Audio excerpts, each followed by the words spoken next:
I glanced at my wife Ingrid's phone and a wave of nausea washed over me. It was filled with messages to someone named Will, messages that reeked of intimacy, the kind you reserve for a lover. My blood turned to ice as I read through them. She had been arranging meetups after work on nights she claimed to be busy. They had dined out together, shared drinks, and clearly were romantically involved. She praised his company and how well he listened, while he showered her with compliments about her beauty. Photos showed them smiling, arms around each other, clearly dating for months. It was a nightmare come to life. How could she betray me like this? I had been faithful throughout. Desperate, I scrolled through her photos, hoping to find solace in happier times of us together. Instead, those memories twisted my gut. Suddenly, her phone pinged with a message from Will, room booked for Rome, May 26th to 29th. Can't wait. My heart sank. Those were the exact dates of her upcoming conference. 2 months away. I revisited their messages with a strange mix of dread and relief. They hadn't consummated their affair yet. But they were planning to, in Rome. Jack, have you seen my phone?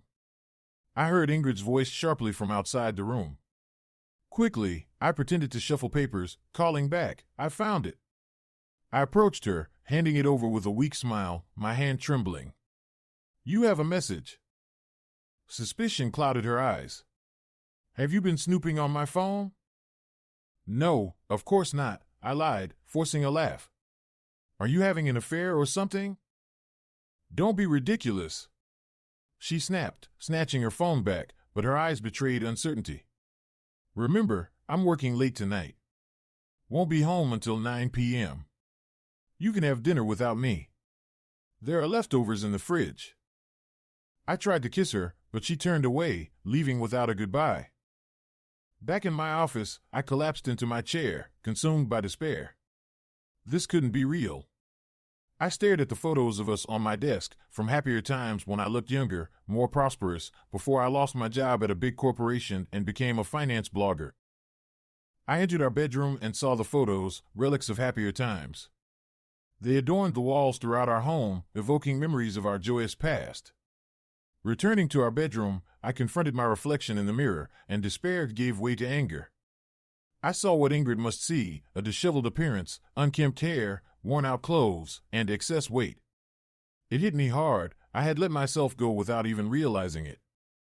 Ingrid's dwindling affection and our dormant sex life suddenly made sense. How could she love someone who had stopped caring about himself? Worse still, I had stopped trying in our relationship, absorbed in my home office while she handled everything else alone.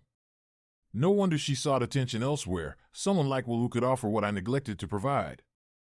Ingrid and I had shared a vibrant life together for 8 years, 5 of them as husband and wife. We used to go out often, enjoy dinners, meet friends, and take trips. Our intimacy had been passionate, the best I had ever known.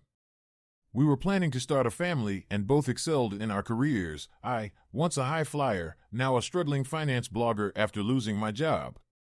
Ingrid, on the other hand, soared professionally, earning significantly more than I ever did. When I pursued my dream of writing and started my finance blog, Ingrid supported me wholeheartedly. Though I earned a modest income, it paled in comparison to my previous salary. My blog had garnered a loyal following on social media, but I had become complacent, neglecting my appearance and our relationship. Tears welled in my eyes as I confronted the reality of my decline. Once considered attractive and well-presented, I had let myself slip while Ingrid's attention turned elsewhere. Fury surged within me. I had jeopardized my marriage through laziness and neglect, and now divorce seemed imminent. Despite her betrayal, I still loved Ingrid deeply. The realization that she hadn't yet consummated her affair with Will sparked a glimmer of hope. Could I win her back? Did I want to? Yes, I did. If I wanted any chance of reconciliation, I needed to change. I needed to rediscover the person I used to be, the person she fell in love with. I had 2 months before her planned rendezvous in Rome, a deadline that felt both daunting and urgent. As a blogger, I often collaborated with others in the community. Without hesitation, I turned to my computer, checking my followers and past collaborators. Among them were fitness and lifestyle bloggers whom I occasionally advised on financial matters. Swiftly, I messaged one who lived nearby, hoping they could help me turn my life around.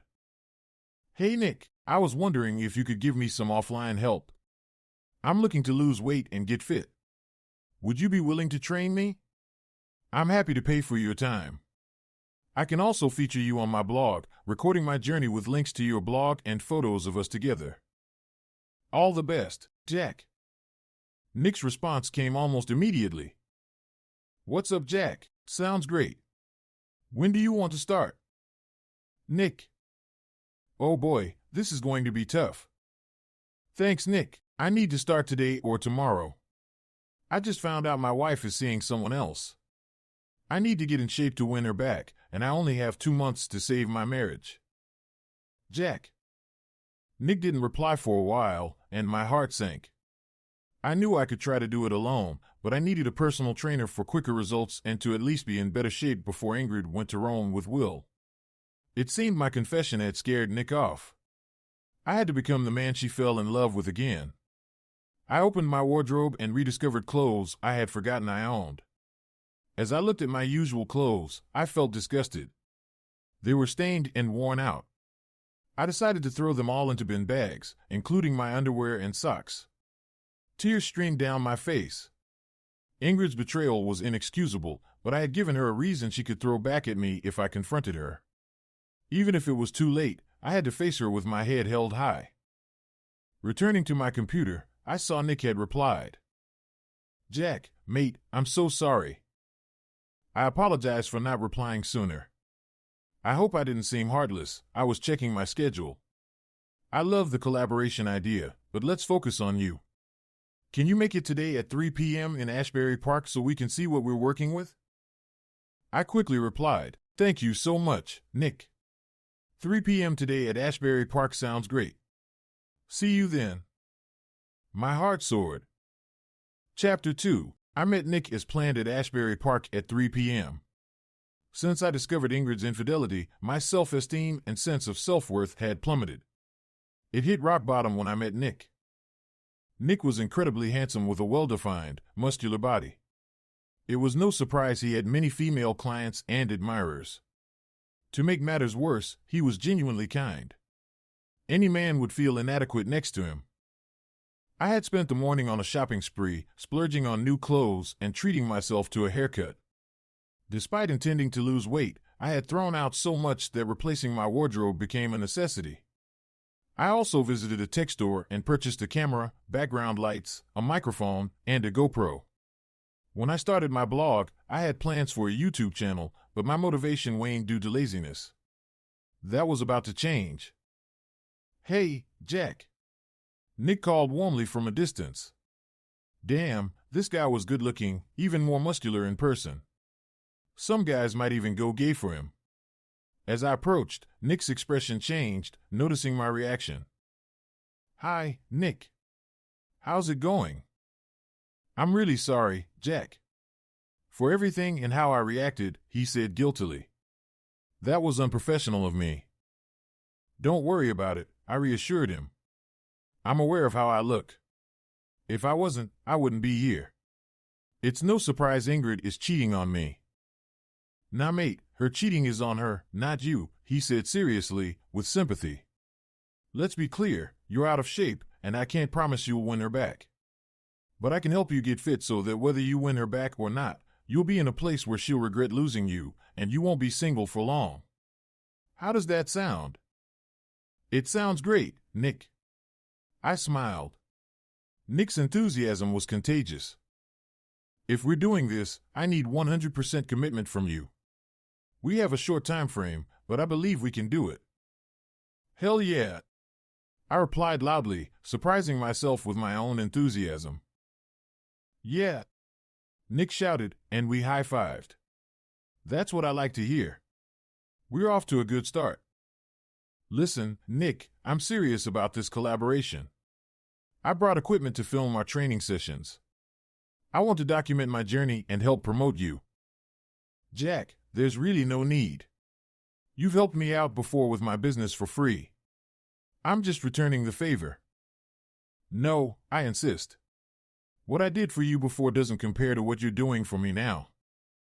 All right, if you insist, Nick agreed reluctantly. Great. I smiled. We fetched the GoPro from the car, and Nick decided we'd start with a run in the park. The workout was brutal. Several times, Nick suggested stopping, but I pushed to keep going. I stumbled through the park until Nick had me doing weights and boxing with pads and mitts. I have to say, I'm impressed with your attitude, Nick said after we finished. Ingrid should be impressed when you get home.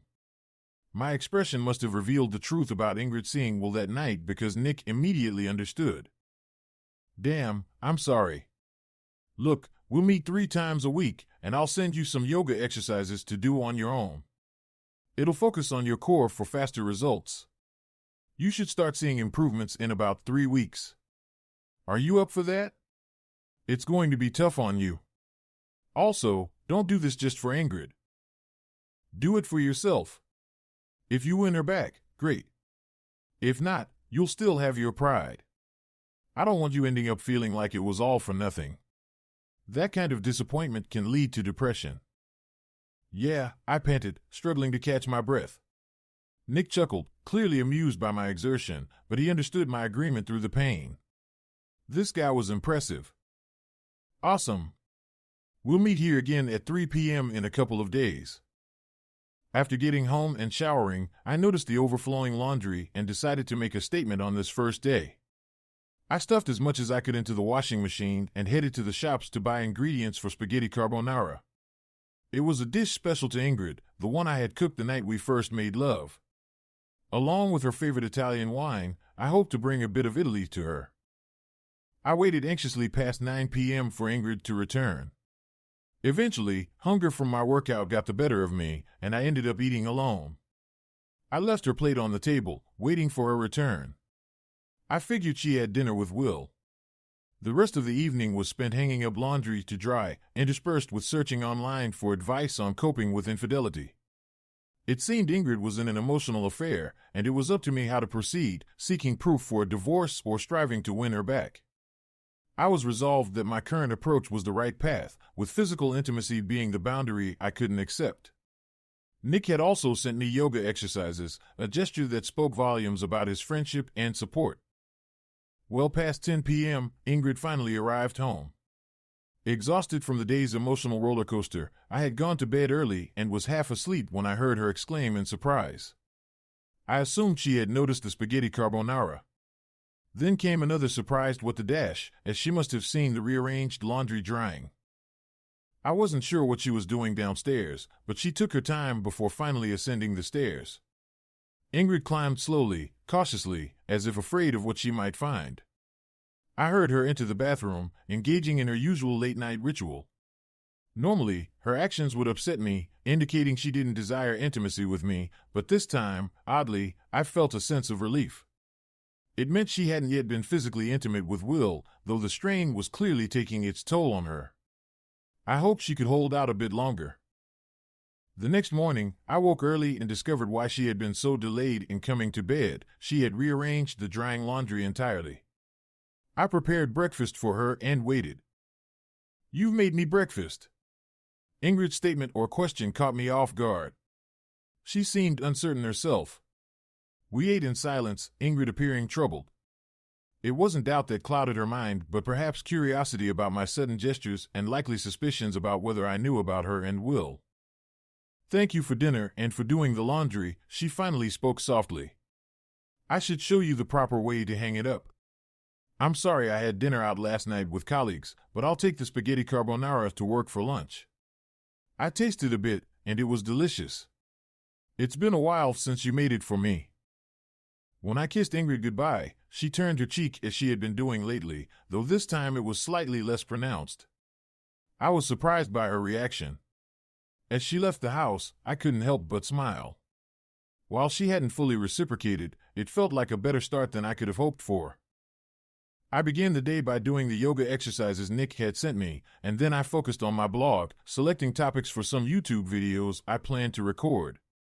During breaks, I tackled the remaining laundry and prepped dinner for later. Ingrid surprised me by returning home at a normal hour, but she was clearly in a foul mood. "You're home early. I thought you were working late again."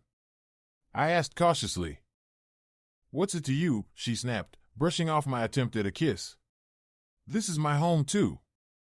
I have every right to be here. I'll start dinner, I offered calmly. What? She snapped again. I said I'll start dinner. I found a nice Japanese recipe, I replied softly. Fine, she snapped, albeit with slightly less intensity, before exclaiming, oh, for God's sake, Jack, come here. I found her near the drying laundry. If you're going to keep doing the laundry, learn how to hang it properly. Get some coat hangers from the wardrobe. She proceeded to show me, scolding me as she did. I was bewildered. She was yelling at me and insulting me, yet helping with the laundry. It didn't make sense. Her phone rang suddenly, and she looked terrified. I need to take this call, she hurriedly excused herself into the bathroom, locking the door. I couldn't resist eavesdropping, and I'm glad I did because I soon learned the reason behind her bad mood. I told you not to call me when I'm with Jack, Ingrid hissed into the phone. Seriously? You're still hung up on the spaghetti carbonara? What was I supposed to do? I had to eat it. Whether it was delicious or not isn't the point. If I didn't eat and just threw it away, he would have been suspicious. It might not matter to you, but it does to me. Look, I can't talk about this now. I have to go. She abruptly ended the call. I couldn't help but pump my fist in triumph. This was my chance. Clearly, Ingrid had argued with Will about the spaghetti carbonara I had cooked for her. You had to hand it to Will, having an affair with a married woman and then getting jealous of her husband's cooking. What a piece of work. Point one for me, and my secret weapon was spaghetti carbonara. From that day forward, I decided to prepare all her lunches. I retrieved the wine Ingrid and I hadn't finished the previous night and poured 2 glasses. While Ingrid wasn't in a celebratory mood, I certainly was. She remained in the bathroom for a while before flushing and making a show of washing her hands, or perhaps washing her face, as she emerged looking like she had been crying. Here, I offered her a glass of wine. You seem stressed. Take a seat and tell me about your day while I finish cooking. Ingrid looked at me, stunned, then gave me a proper once-over. Have you bought new clothes? Yeah, I decided to get a whole new wardrobe and started working out, I replied cheerfully, feeling unusually upbeat. Oh, Ingrid said, taking a sip of her wine with a worried expression. They look good on you. Chapter 3. We had dinner in awkward silence. Ingrid's concerned look persisted, and confusion only deepened when I insisted she relax while I cleaned up. As we sat together watching TV, Ingrid clung tightly to her phone at first, but as the evening progressed, she grew more at ease and left it on the coffee table. Exhaustion soon overtook her, and she fell asleep on the sofa. I covered her with a blanket before picking up her phone to browse through her messages. I couldn't help but smile as I read the latest exchanges. They were heated, with Ingrid even threatening not to go to Rome with Will, a move that made him back off. Rereading older messages more analytically than emotionally, it became clear this was an unbalanced relationship. Ingrid held the upper hand. Will was financing their trip, yet Ingrid seemed hesitant, suggesting they were moving too quickly. This was a vulnerability I needed to exploit. The next morning, I prepared breakfast again and recorded a few more videos for my blog. Afterward, I met Nick for our next training session before returning home to prepare dinner. Ingrid didn't arrive until 8 p.m., claiming she had to work late, an obvious lie that amused me as I watched her attempt to eat dinner, having clearly already eaten. By Friday, over breakfast, I casually asked Ingrid if she had plans with friends for the weekend, suspecting she was meeting Will instead. Not this weekend, she replied with her perpetual worried expression. I have a ton of ironing to catch up on. I don't know what's gotten into you, but your help with the laundry and cooking has been huge. Thank you. I can take care of it if you want to go out, I offered. No, I'll manage. You've been handling most of the housework this week. I should do something.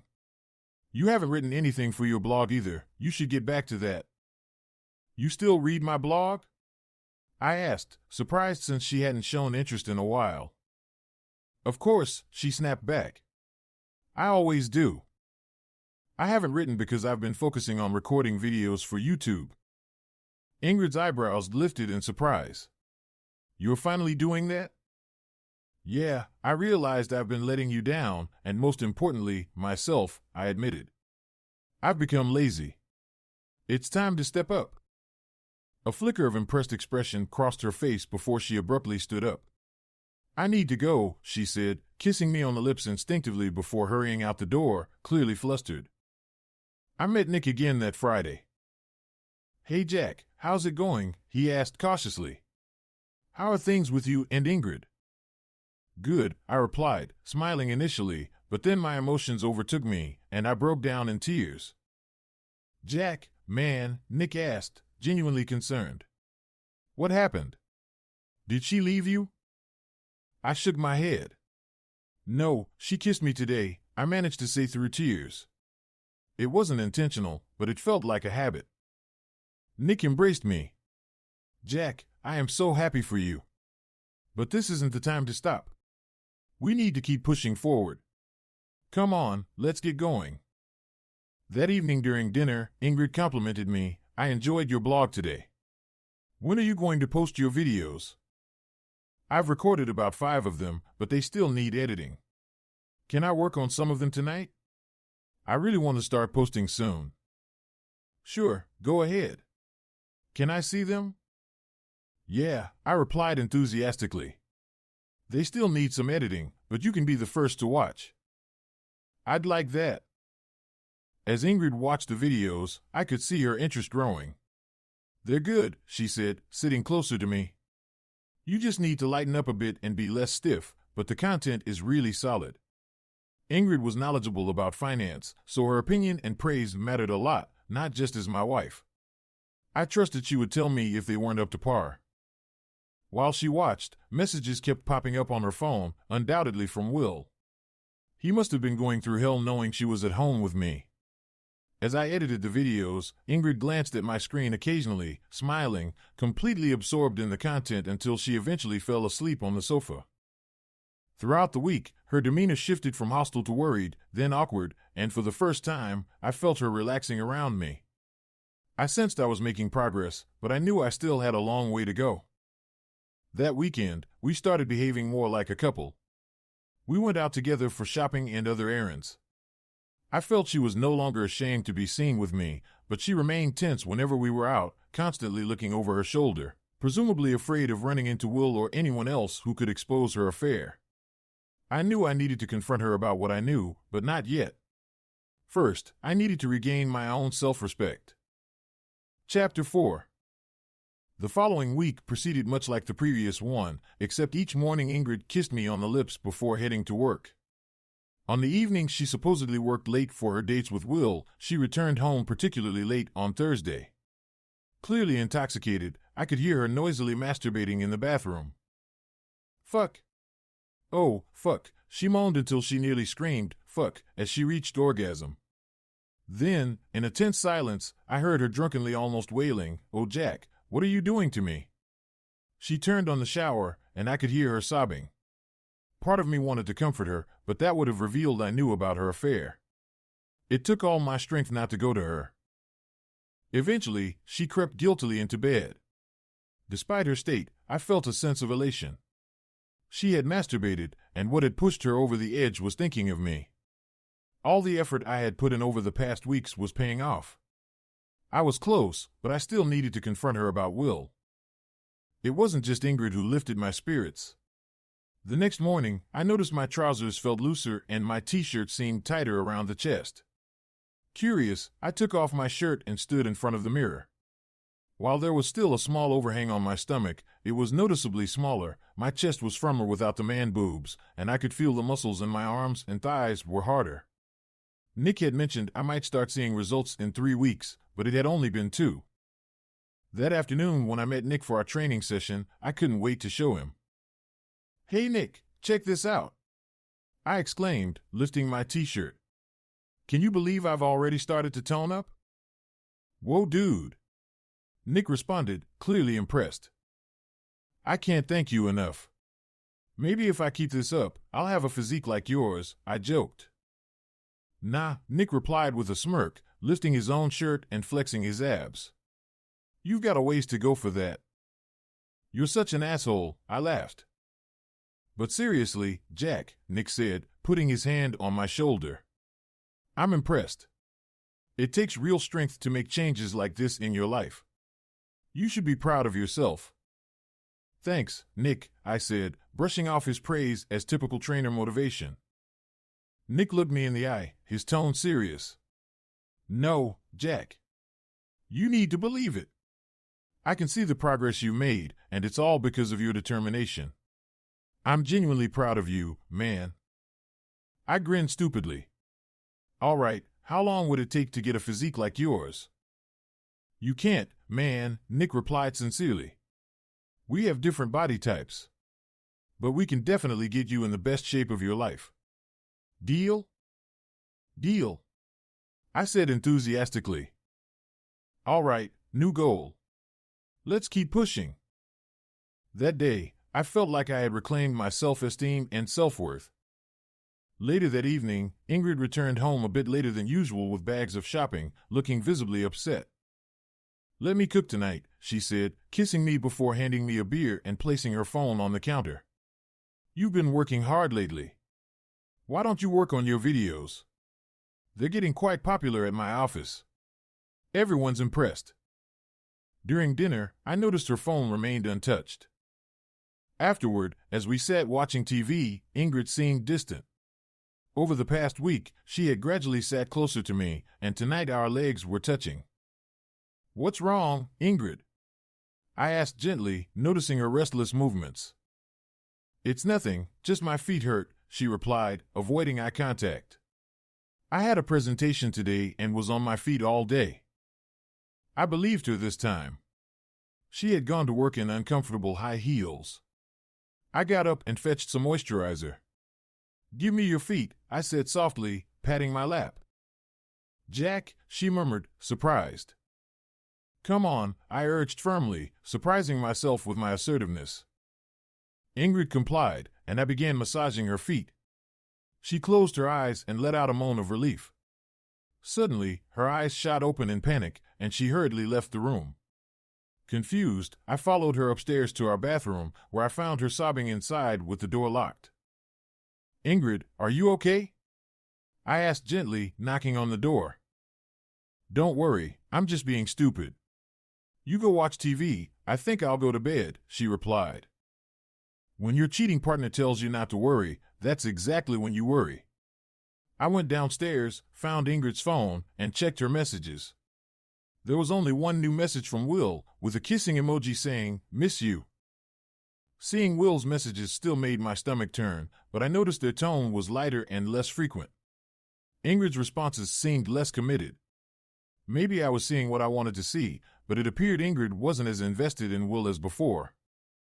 I threw her phone on the coffee table and tried to distract myself by editing videos on my laptop, but my heart wasn't in it.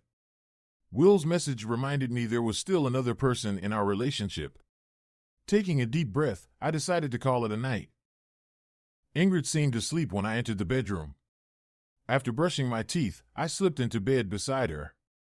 She breathed softly, facing away from me. My mind raced as I contemplated the inevitable, telling Ingrid I knew about what was approaching fast. Without fully understanding why, I had an overwhelming need to hold someone. Amidst my racing thoughts, feeling vulnerable, I turned toward Ingrid and put my arm around her. Instantly, she tensed up. Dread washed over me as I realized I misjudged the situation. She still cared deeply for Will. It was too late, she was going to leave me anyway. Just as I started to withdraw my arm, she unexpectedly grasped it, leaving it in an awkward, uncertain position. My body froze, and Ingrid appeared torn, as if I had thrown her a curveball. I thought I heard her whisper in frustration to herself, "This isn't fair." She then leaned back into me, guiding my arm around her and holding it tightly. As we lay together, spooning for the first time in months, Ingrid whispered softly, "This is nice," gripping my arm even tighter. "Ingrid, you're hurting me," I whispered back. "Sorry," she chuckled softly, loosening her grip slightly but keeping hold of my arm. Ingrid had claimed it, and it seemed she wasn't planning to let go until morning. The warmth and closeness of Ingrid beside me inevitably led to an awkward tension, both of us uncertain of each other's desires or intentions. "I'm sorry," Ingrid eventually said, her voice tinged with sadness, a tone I hadn't heard in a long time. She reached behind me and touched my leg. "I'm not ready for that yet." "That's okay," I whispered back softly. The truth was, neither was I. The next morning, I woke up to find Ingrid wasn't beside me. As I gradually came to, I heard her masturbating in the bathroom once again. "Oh God," she moaned as she neared her climax. "Fuck. Oh fuck. Fuck." I felt a pang of sadness realizing it wasn't me eliciting those sounds from her. Then, I was taken aback when I heard her begin to cry afterward. Oh God. I am so confused. Chapter 6. Ever had one of those days or weeks where everything goes your way? Well, the following week was one of those for me. We had spent the weekend together as a married couple for the first time in months, or rather, almost a year, considering how bad things had gotten. Sleeping together became more intimate, despite no physical interaction. Ingrid put her hand under my t-shirt and began stroking my chest. I guess my new physique wasn't much of a surprise. Even the weekend chores became almost enjoyable because we did them together. As good as the weekend was, the following week turned out even better. Out of the blue on Monday, I received a message from Il Faranese, the exclusive restaurant around the corner from Ingrid's office. It was the most sought-after dining spot for miles, with a menu that matched its 2 Michelin stars. I knew Ingrid had always wanted to dine there. She adored all things Italian. The restaurant contacted me for financial advice.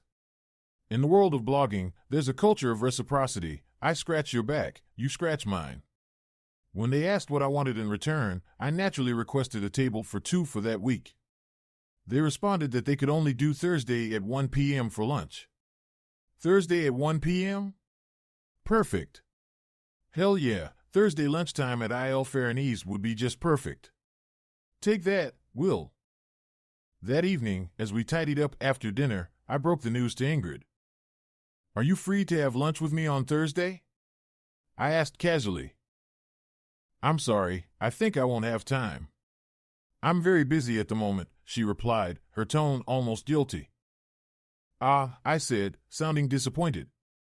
I managed to get a table at Il Faranese. Very funny, Jack, she retorted irritably, clearly not believing me. It's true. They reached out to me for financial advice and offered a complimentary meal there in return. Ingrid scrutinized me for a long moment before turning away, bracing herself against the counter, her emotions clearly overwhelming her. Jack, I'm not in the mood for games. I'm under a lot of stress right now. I just can't handle any more nonsense. Her words seemed to reflect the pressure she was facing, juggling a husband trying to win her back and a boyfriend complaining about her lack of time. I stared at her in wide-eyed shock, realizing just how torn and tense she must be, on the verge of bursting with indecision. Look, I said calmly, pulling out my phone to show her the reservation confirmation. Her expression shifted swiftly from anger to disbelief. How, she managed to say. As I said, they approached me for financial advice and offered the meal in return. Do you want me to cancel? I asked, sensing her conflicted emotions. No, she replied quickly. I'll rearrange a few things. Her face betrayed a mix of emotions. She bit her lip for a moment before pulling my head down for a kiss. Our mouths parted, tongues touching for the first time in ages. Thank you, Ingrid whispered breathlessly as she held me close. I felt her trembling, trying to control her emotions. I'm sorry, she apologized softly. I should have said yes right away. You've been trying so hard for me lately. I need to make more time for you. Hearing her heartfelt words stirred emotions in me. For the first time in a while, she showed genuine appreciation. Oh God. I needed to tell her about Will this week. The next day, I decided to check my income from the blog and videos. My efforts in SEO had paid off, my rankings had improved, leading to higher advertising revenue. It wasn't a fortune, but it was a significant contribution to the household. It boosted my self-worth, relieving the feeling of dependency on Ingrid. Thursday arrived, and despite my uncertainties, I decided to surprise Ingrid at her office just before 1 p.m. for our lunch at Il Ferranese. I couldn't shake the thought of possibly meeting Will. He might recognize me from my blog and videos, assuming he followed them. I had no idea what he looked like. Il Ferranese was an upscale place, so I dusted off my old suit and squeezed into it. Thankfully, losing weight had made it fit better, though it was still snug around the waist. Looking at myself in the mirror felt like a throwback to my office days, a time I swore never to return to, feeling unfulfilled. Entering Ingrid's workplace, I approached the reception desk. "Hi, I'm here to see Ingrid Cooper," I said to the bored-looking receptionist. She was in her late 20s, with professionally tied blonde hair and matching blue eyes, clad in a light blue suit uniform. "Certainly, sir." "And your name?" she started, then looked up at me more closely. "Oh my God. You're the guy from the YouTube videos." "Ingrid's your wife," she exclaimed excitedly. "Yeah," I replied sheepishly, "Ingrid's my wife." "One moment, I'll give her a call and let her know you're here," the receptionist said, typing Ingrid's name into her computer and donning her headset. "Hello, Mrs. Cooper, your husband is here in reception." Surprise flickered across the receptionist's face as she turned back to me. "You really did surprise her. She'll be down in a minute." As I waited, I struck up a conversation with the receptionist, Rebecca, which quickly turned flirtatious. She was attractive, though not my usual type, and it was a novelty to flirt again after so long with Ingrid. Rebecca mentioned I was something of a minor celebrity in the office, especially among the women. Hearing their murmurs about me and Ingrid stung, a reminder of what Ingrid had been up to. Tension filled the air suddenly, and Rebecca's demeanor shifted as she glanced uneasily to her left. Following her gaze, I noticed a group of men looking directly at me as they passed by, except for one who seemed pale and frightened, a dead giveaway. So, this was Will. He looked young, several years younger than Ingrid. No wonder their relationship seemed so one-sided. The ping of the elevator drew everyone's attention, and there was a collective gasp as Ingrid stepped out. Her eyes widened in alarm at seeing me and were just a few feet apart. Will spotted Ingrid and hastily fled through the door and out onto the street. "Jack, what are you doing here?" Ingrid asked, choosing to confront the situation head-on. "I came to surprise you," I replied honestly.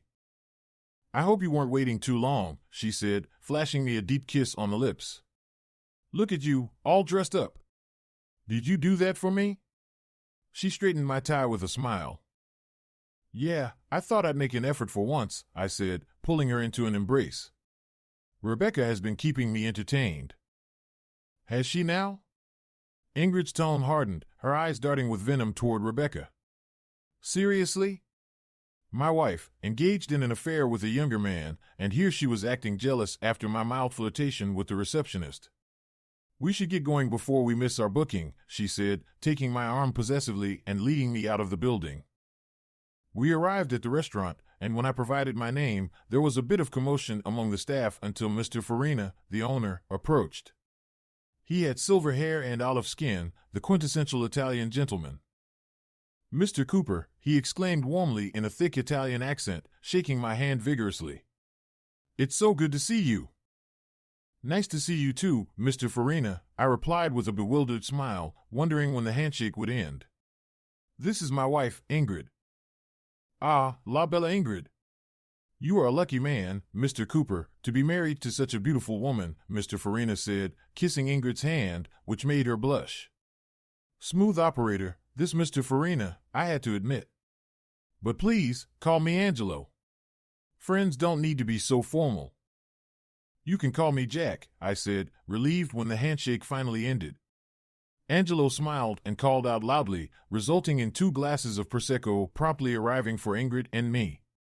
It seemed we were in for the VIP treatment. We were introduced to the head chef, Angelo's younger brother Antonio, and several other members of the Farina family who skillfully served each dish throughout our meal. Lunch was nothing short of incredible. We didn't even need to order, a variety of exquisite dishes kept arriving. Ingrid had to decline some wine to avoid returning to the office intoxicated, and I was glad I had taken the bus. Angelo, the food was amazing, I praised him. Please thank Antonio for being such a talented chef. Thank you so much, gushed Ingrid. Italian food is my favorite, and this is simply the best. I'll review those figures you sent me and get back to you next week, Angelo, I promised. Grazie, Jack. Seriously, you're a huge help, Angelo said gratefully. And thank you for the wonderful experience. Don't be a stranger, Jack. No waiting list for you, my friend. Angelo added with a grin. As we left the restaurant, Ingrid held onto my arm tightly, both of us smiling after an unforgettable dining experience. When we reached her office, she turned to me and sighed, I'm going to be in so much trouble, you know? A 2-hour lunch. I'll have to work late to catch up because of you. I'm sorry, I murmured. I lost track of time. Ingrid nibbled her lip, looking conflicted. It was worth it, she admitted, pulling my head down for a deep, passionate kiss. Thank you for thinking of me. I'll see you tonight. I watched Ingrid walk back into her office building, and as I turned around, I spotted Will. He looked crushed. Seeing his married girlfriend kiss her husband so passionately must have been painful for him. I wondered if he would confront Ingrid about it that afternoon. Ingrid didn't return home until nearly 8 p.m. that evening, looking worn out. I'm sorry, she apologized wearily. I wasn't lying about being busy, and you did take me out for a 2-hour lunch, so you're partly to blame. Ingrid seemed troubled, but I couldn't quite discern what was bothering her. Are you okay? Did something happen? I asked gently. I'm just tired. Can we cuddle on the sofa for a bit? She requested softly. Of course, I agreed wholeheartedly. Holding her close felt comforting, affirming that she needed me again. I love you, Jack, she murmured as she snuggled closer. My heart soared with joy and tears filled my eyes as I held Ingrid tighter, but I couldn't bring myself to say those 3 words, not until I told her about Will. I needed to know what would come next before I could declare my love. Chapter 7. It had been a month, maybe a bit more, since D-Day, Discovery Day. Things were good, I felt good, looked good, and Ingrid had come back to me. I could tell because she was home on time every day, greeted me with a kiss, and even took over the laundry while I cooked, despite her distaste for how I hung things up to dry. We had agreed it was time for a dryer now that money wasn't as tight. Other signs were positive too. She snuggled up to me on the couch during TV time, where we'd find ourselves making out, and she seemed visibly less stressed. The only time she was on her phone in the evenings was when she browsed job postings. But one issue lingered, our intimacy hadn't returned. She'd satisfy herself, as would I, but I couldn't deny her any longer. I had to confess about Will, even though I suspected she had ended things with him. I planned to do it on Friday, giving us the weekend to discuss or decide our next steps. But plans changed unexpectedly. After my workout with Nick, I was in the shower when Ingrid decided to come into our bedroom for some reason. As I stepped out, she looked up from her phone, mouth falling open in surprise. Oh my God, Jack, she exclaimed, a mischievous smile spreading across her face as she clearly liked what she saw. She crawled towards me, and a palpable sexual tension filled the air. I could tell from her lustful gaze that she wanted sex, and my own desire left me powerless to resist. She knelt on the bed, running her hands over my chest, stomach, and arms. Why have you been hiding this from me? She asked before kissing me passionately. Our tongues danced together, desire building between us. Ingrid then swiftly removed the towel around my waist and took hold of my fully erect cock. We continued kissing fervently as she gently stroked me, before leaning down and taking me into her mouth. Jesus, I moaned as she savored me sensually. God, I've missed this, she laughed softly after coming up for air, her kiss tasting of my saltiness. Why am I the only one naked? I teased. She gave me a naughty grin, swiftly shedding her clothes and moving up the bed, head resting on the pillow, waiting for me. Oh goodness! She was incredibly beautiful, and she wanted me. Taking her was my intention, even though it meant risking everything. Climbing onto the bed, I began to kiss up her legs slowly. She started to emit soft moans of and oh. Looking up, I admired the gentle rise and fall of her breasts. Her hands unconsciously gripped and released the bedsheets, anticipation lighting up her eyes as she watched me. Finally reaching my destination, I ran my tongue across her, lingering until it found her clitoris. Oh goodness, she moaned quietly as her body trembled. It wasn't an orgasm yet, but she was on the brink and needed to stay there for now. I traced my tongue gently down and then up again, pressing against her sensitive lips. Slowly circling her vulva, her hips moved eagerly against me, her moans urging me to make her climax. But my answer remained no. Moving back to her clitoris, I circled it with my tongue, inserting a finger and curling it to stimulate her. Each time she neared orgasm, I paused. Ingrid couldn't take it anymore. My teasing had turned into torture, and she pleaded desperately, "Please, Jack. Please, I need to come." "No," I whispered, blowing gently on her. "What?" "Oh goodness," she cried out, caught between pleasure and frustration. Exactly where I wanted her. "Haven't you realized, Ingrid? This is your reckoning. It's punishment for the cheating, the lies, the evenings with Will, those loving messages, and your plans for Rome." Her movements grew frantic. She screamed in frustration when I withheld pleasure from her. "Just a little longer, Ingrid." Then, I fully focused on her clitoris, licking and sucking it, while my finger worked inside her until she climaxed. Her body arched and trembled, releasing a strange sound until her orgasm passed. I savored the feeling of her release and the torment I inflicted. "Damn you, Jack. Damn you," she cried out, but in her post-orgasmic state, she was powerless. I remained silent, rising up on my knees. God, I felt so dominant. "You've seen my body, Ingrid. Yes, you like it, but it's mine, not yours. I sculpted this body for myself. I built my blog for myself, no one else. You can have my body when you earn it, but right now, I'm taking yours." Silent still, I spread her legs further, pinning them back as I moved on top of her. Her eyes were wide, a mix of fear, lust, and need. Her body yearned for what I was about to do, but her mind feared my motives. I positioned myself and waited. The way she looked at me begged for me to enter her, to reclaim her as mine. Yet, she was terrified of why I chose this moment. "Oh," she moaned softly. "Oh, Jack. It feels amazing to have you inside me." I began to move my hips, and she closed her eyes tightly in pleasure. Now was the moment, the time for both of us to reveal everything. "Look at me, Ingrid," I demanded, gazing down at her. "Are you enjoying this?" "Oh God, yes, Jack. It's been so long. Is this how you imagined it with Will?" Chapter 8. "What?" she exclaimed, her eyes widening in terror. "How did you?"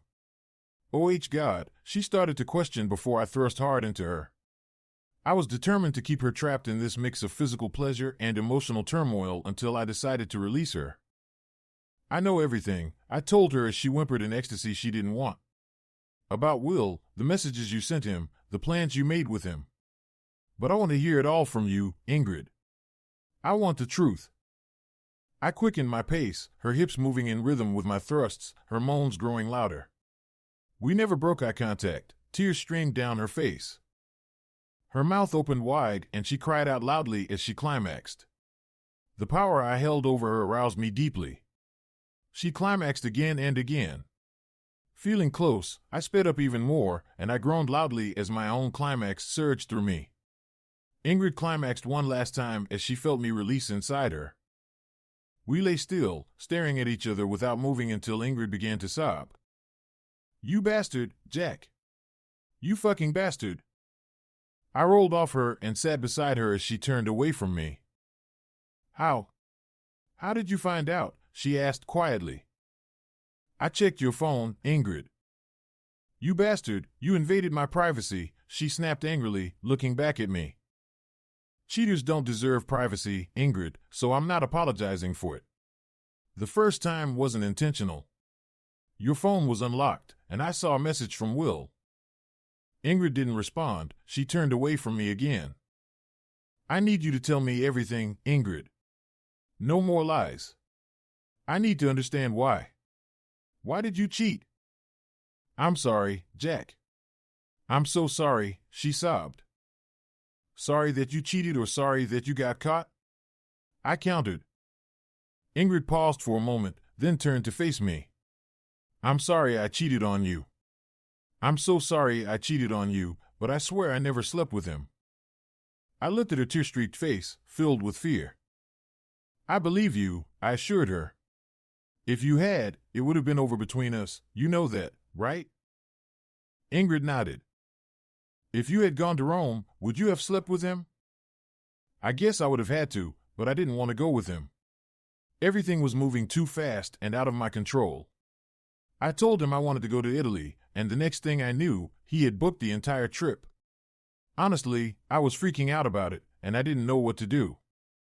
Thank you for being honest, I said sincerely. Many people in your situation spin lies and only reveal bits of the truth. Knowing you would have slept with him if you had gone shows me you're being genuine. I'm relieved I'm not going, she murmured quietly. I wanted to go with you, but... Her voice trailed off. You fell out of love with me, I finished for her, tears now streaming down my cheeks. It was difficult to admit and accept that my wife no longer loved me. I don't blame you. I became complacent. You ended up being more like a caretaker than a spouse. I let myself go, became overweight and unappealing. I lost love for myself. I'm so ashamed, but why did you have to cheat? Why couldn't you talk to me? I didn't intend to cheat, truly I didn't, she explained. I just needed someone to talk to. When you left your job to pursue your blog, you were full of passion and ambition. You had so many plans. But after seeing how worn down you were by your job, it was inspiring to see you so driven. Then, I don't know what happened. You stopped trying. You stopped helping around the house. Your weight gain bothered me, but I could have lived with it if you were making progress with your blog. Instead, you spent all your time in your office doing nothing, and yes, I fell out of love with you. What about Will? I asked. It could have been anyone, Ingrid admitted. After we went out for drinks one evening, I found myself alone, crying. Will saw me and offered a shoulder to cry on. We met again, and he listened to me once more. Most of the time we spent together, we talked about you and how my dreams were on hold because yours took precedence. So, you didn't have feelings for him? I inquired. Ingrid shook her head. We kissed a few times, but I didn't enjoy it because I wasn't in love with him or interested in him romantically. I felt obligated to do it for him. I wanted to end things with him several times, but it had been so long since we had been intimate that it felt good to feel wanted and desired, so I got carried away. You led him on, I stated frankly.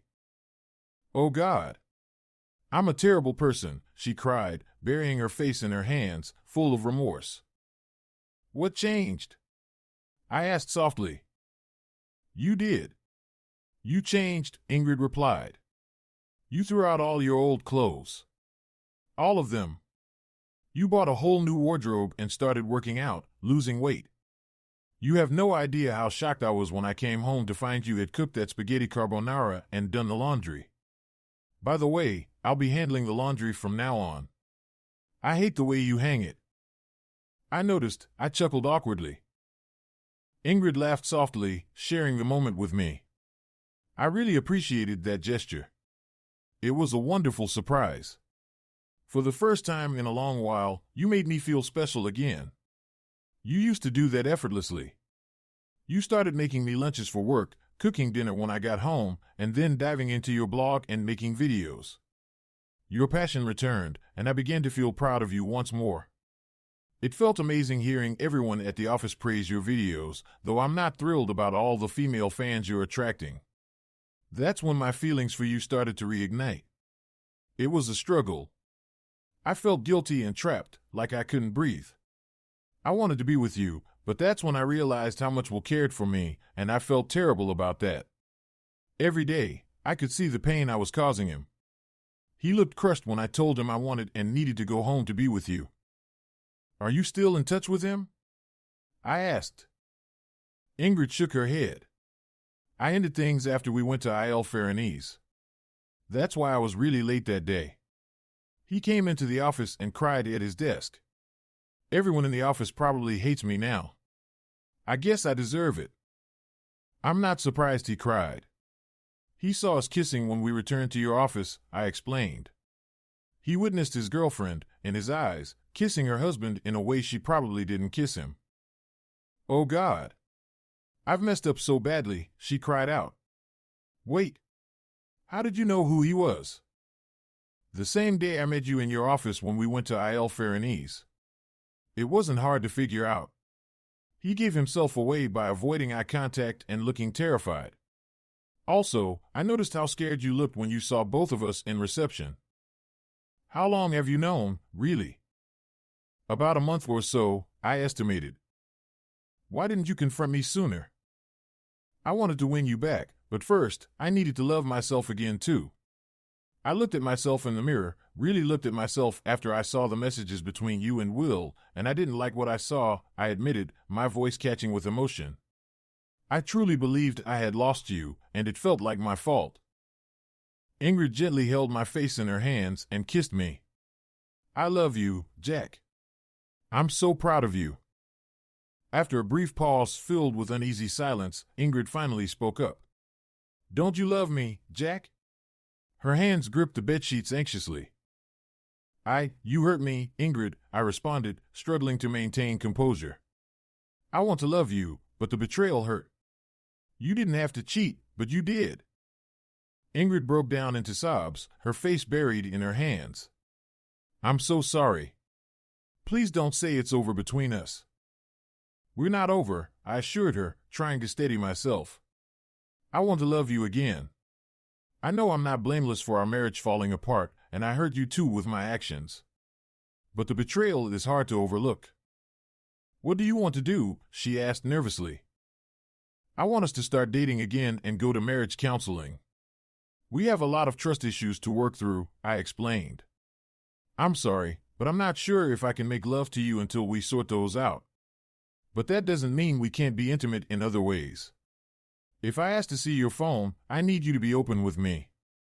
When you're working late, let me know when you'll be home and be on time. Ingrid nodded solemnly, her agreement tinged with determination. I'll do anything. You won me back, Jack. You have no idea how good it feels to have someone fight for you like this, so I'm going to show you by fighting just as hard to win you back. I want you in my life. I want us to rebuild, to find something different and maybe even better. If that means dating and making out, I'm all in for the long haul.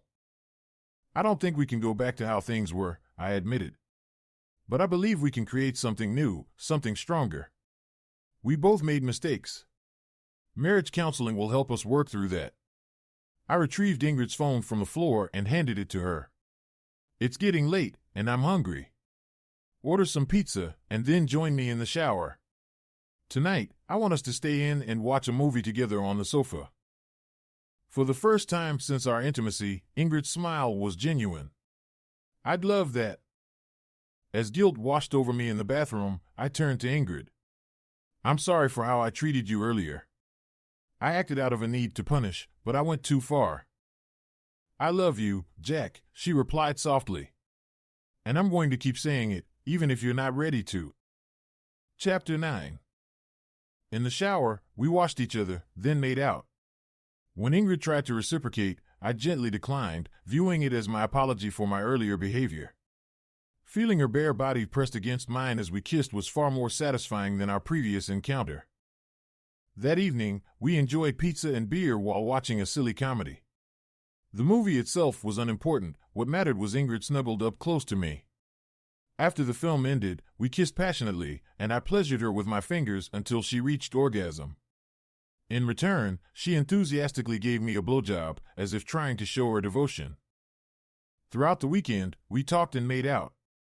The following week, we began marriage counseling, where we openly discussed our faults and took responsibility. So, what do you hope to achieve from counseling? The therapist inquired. I need to work through my trust issues, I confessed. Divorce isn't an option for me. I want to rediscover my love for Ingrid. Hearing this, Ingrid teared up. I love you, Jack, and I want you in my life. I'll carry the weight of what I did for the rest of my life. I can't afford to hurt you like that again. The counselor noticed us sitting hand in hand, remarking on how rare it was to see a couple equally committed to saving their marriage and resolving their issues. We attended counseling sessions together and individually. I had more individual sessions because I had more issues to work through. The therapist asked me probing questions and helped me realize that despite feeling wronged, I did love Ingrid deeply, though my hurt was blocking me from expressing it. To aid our progress, the counselor assigned us trust exercises to do at home, and I was relieved to see Ingrid participate enthusiastically. The counselor also guided Ingrid through overcoming her shame and guilt, emphasizing that short-term feelings were natural but could become destructive if not addressed, potentially leading to resentment towards me. This shifted the focus to me, and tearfully, I expressed my forgiveness. It was a transformative moment. Feeling a weight lift off my shoulders, I instinctively embraced Ingrid, and we both sobbed with relief. The counselor herself shed a tear, recognizing that this act of forgiveness marked a significant leap forward in our relationship, making it stronger. Ingrid expressed her pride in my growth and change, reaffirming her love for me, noting that while she had forgiven me internally, saying it aloud reinforced her commitment. As our trust in each other grew, Ingrid's phone became a symbolic milestone. Initially checking it without permission, I eventually began asking, demonstrating respect for her privacy and growing trust.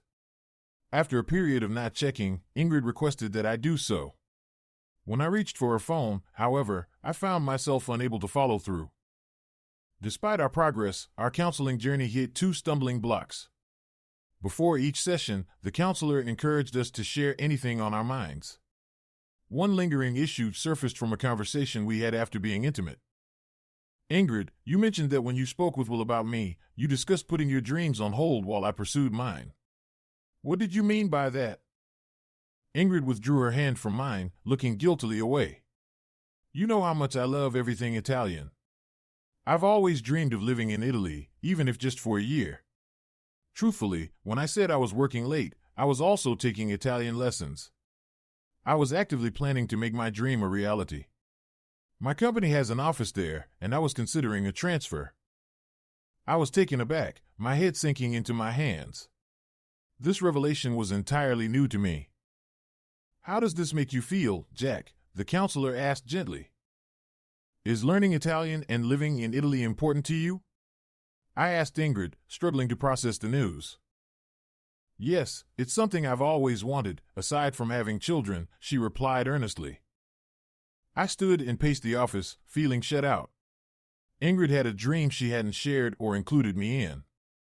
Sensing my distress, Ingrid looked on with concern. I took a deep breath, my emotions raw. That hurts, Ingrid. You never shared this with me, not from the beginning. Tears welled up in my eyes. I think this hurts more than your cheating. There was something important you wanted to pursue, but you kept it from me. Ingrid, do you understand why Jack is upset? The counselor gently prompted. Ingrid nodded, tears streaming down her face. She reached for my hand, locking eyes with me. I'm so sorry, Jack. I've worked hard to regain your trust, and now I feel like I've lost it again. In your dreams about moving to Italy, where did I fit in? I asked, trying to understand. If I had pursued my dream before our troubles began, you were always there with me. I thought I could make it a reality while you focused on your blog. But then you stopped pursuing your own dreams, Ingrid explained, her voice filled with regret. When were you planning to tell me about this? I pressed, struggling to comprehend her perspective. I honestly don't know, Jack. It seemed like just a dream, and when our problem started, I didn't see the harm in keeping it to myself, Ingrid replied honestly. Do you still want to move to Italy? Would you want me to come with you? I asked, needing clarity. Of course. I love you, Jack. I want us to be together wherever we are. Coming home to you, cooking together, and snuggling up on the sofa brings me so much happiness and security, Ingrid affirmed with sincerity. Taking a deep breath, I gathered my thoughts. Ingrid, you helped me achieve my dreams, and your dreams matter to me too. If living in Italy for a year or two is important to you, then I think we should seriously consider it. But please, never keep your dreams from me again. Ingrid looked at me in disbelief, her hand over her mouth. Oh my God, she whispered, before exclaiming, oh my God, and then literally jumping into my arms, where we began kissing passionately. Our counselor cleared her throat, interrupting our moment. Excuse me, she said gently, reminding us of our surroundings. Ingrid blushed and stepped back, and we both felt a bit sheepish, like teenagers caught in the act. I usually don't condone screaming during sessions, but I'll make an exception this time, our counselor remarked with a smile. Thank you for making me smile. It's rare to see such genuine happiness. I'm so grateful, Ingrid told me excitedly, tears of joy in her eyes. I love you so much, Jack. When we returned home, we finally made love. I hesitated at first, but Ingrid was determined to show her gratitude. It was slow, intense, and filled with love, no fireworks or fantasies, just a deep connection between us. It was an expression of our renewed love and commitment, and as we embraced afterward, I finally spoke the words Ingrid had longed to hear, I love you. The next challenge was more straightforward to address. Ingrid unexpectedly became distant again, triggering my worst fears. Was she cheating again? After 2 weeks of this, I confronted her firmly. Ingrid, we need to talk, I demanded from outside the bathroom door. One moment, Jack. I need to talk to you too, she called from the bathroom. Her voice sounded nervous, which immediately put me on edge. Slowly, Ingrid emerged from the bathroom, looking pale and unwell. Are you okay? I asked, concern evident in my voice. Yes, I'm fine. More than fine, she replied weakly, attempting a smile. You don't look fine, I remarked, worried. That's because I've just been sick, she admitted. Sick? You should see her, I started, but she interrupted me by placing a finger on my lips. I think I'm pregnant, she said calmly, and I stared at her in disbelief. That's why I haven't been myself recently. I had a suspicion, and when my period was late, I was sure. The morning sickness pretty much confirms it. How, and it's not even morning, I stammered, feeling utterly dumbfounded. You were there, so you should know. This is what happens when you punish me, she tried to joke weakly. And morning sickness can strike any time of day. In that moment, she looked fragile and vulnerable, and I felt a surge of protectiveness. I pulled her close, wrapping my arms around her. I'm sorry, was all I could manage to say. Sorry? For what? Aren't you pleased? She asked anxiously. It's just, the way this all happened. Of course, I'm pleased. I love you, I reassured her, though my thoughts were still in disarray. I had been about to confront her with suspicions, only to find out she was pregnant. I felt foolish, stupid, and ashamed for doubting her. We'll get a paternity test, she said with certainty, mistaking my bewilderment for doubt. But I promise you, this baby is yours. I haven't been with anyone else since that memorable office incident. I didn't say that. I asked if you took sugar in your coffee, I protested. You did say it, she insisted. I didn't. You did. I cut off the argument by kissing her deeply. Despite the lingering taste of sickness in her mouth, all I wanted was to kiss her. The subsequent pregnancy test confirmed what we already suspected. Well, that's a surprise, our marriage counselor remarked with a smile. Congratulations. I'm glad this time it's the husband's baby. It's more common than you might think. We're going to have a paternity test, Ingrid announced, her voice carrying a mix of determination and anxiety. Ingrid, we really don't need to. I know this baby is mine, I insisted, trying to reassure her. No, I don't want any lingering doubt in our marriage, she said firmly, taking my hand and holding it tightly in her lap. I know better than anyone who I've been with, and for the past 8 years, Jack, it's only been you. And I have to say, the sex with you is the best I've ever had. What about your dream of living in Italy, Ingrid? The marriage counselor gently probed. That dream will have to stay a dream. I found a better dream right here, Ingrid replied with a wistful smile, placing her hand on her stomach and kissing mine. Why? I asked, puzzled. We can still make it happen. We just need to postpone it a bit until after the baby's born. Do you really mean that? Ingrid asked hopefully, and I nodded sincerely. Of course, your dreams are important to me, I assured her, leaning in to kiss her. Reluctantly, Ingrid insisted on proceeding with the paternity test, and as expected, it confirmed what we already knew: I was the baby's father. Yet, despite this validation, I couldn't shake the lingering guilt about how the baby was conceived. Let's put the past behind us, Ingrid urged me gently. It was a tough year, but we have so much to look forward to now. Looking back, I realized Ingrid was right about the paternity test.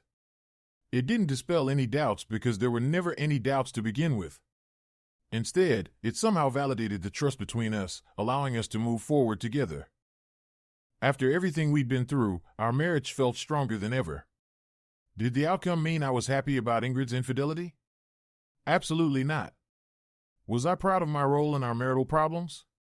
Not at all. Did I wish none of it had ever happened? Certainly. But despite all that, we were on the brink of starting a family, making plans we'd never imagined before, and most importantly, we were deeply committed to each other. Ingrid faced consequences at work for the drama of the past months, receiving a severe reprimand from HR and a verbal warning. She advocated for Will, ensuring he wasn't punished unfairly. Sharing news of her pregnancy helped mitigate her situation, although it did impact her career within the company. Her honesty, remorse, commitment to avoiding future issues, and the impending arrival of our baby played crucial roles in her receiving a relatively lenient punishment. However, Ingrid's pregnancy brought about a significant shift in her priorities. Home became her cherished sanctuary, and she found the reduced workload and flexible hours more suited to focusing on her family. Meanwhile, I made the decision to pursue qualifications enabling me to offer financial advice. Leveraging the popularity of my blog and videos, I aimed to provide affordable financial guidance to small businesses, anticipating it would also help fund our dream of moving to Italy. Ingrid gave birth to a beautiful baby girl named Giulia, embracing her love for all things Italian. Following Ingrid's return from maternity leave, we embarked on 3 unforgettable years in Italy, where she secured a transfer to her company's Milan office. Working remotely was a blessing. I could spend ample time with Giulia without compromising my work. It meant some late nights after everyone had gone to bed, but it was a trade-off we gladly accepted. When Giulia was ready for school, we returned to England. Ingrid was pregnant again, and this time we welcomed a boy named Marco, continuing her Italian naming tradition. Although Ingrid cherished our time in Italy, she felt the pull of home and wanted our children to attend school in England. Ingrid grew disenchanted with her career and sought a change. I proposed she join my growing financial advisory business, starting part-time managing accounts and contributing blog posts. Her qualifications made her more than capable, and this move eased her out of the corporate grind. Eventually, Ingrid transitioned to full-time work when Marco began secondary school. She had transformed from the independent, career-focused woman I first fell in love with into a nurturing, contented mother. Living in Italy had fulfilled her in ways she hadn't anticipated, preparing her to settle down with our complete family. Our relationship evolved positively, and our love for each other deepened. We never revisited the painful events of that difficult year. As Ingrid wisely said, it was just a brief blip amid many wonderful years together, not worth dwelling on.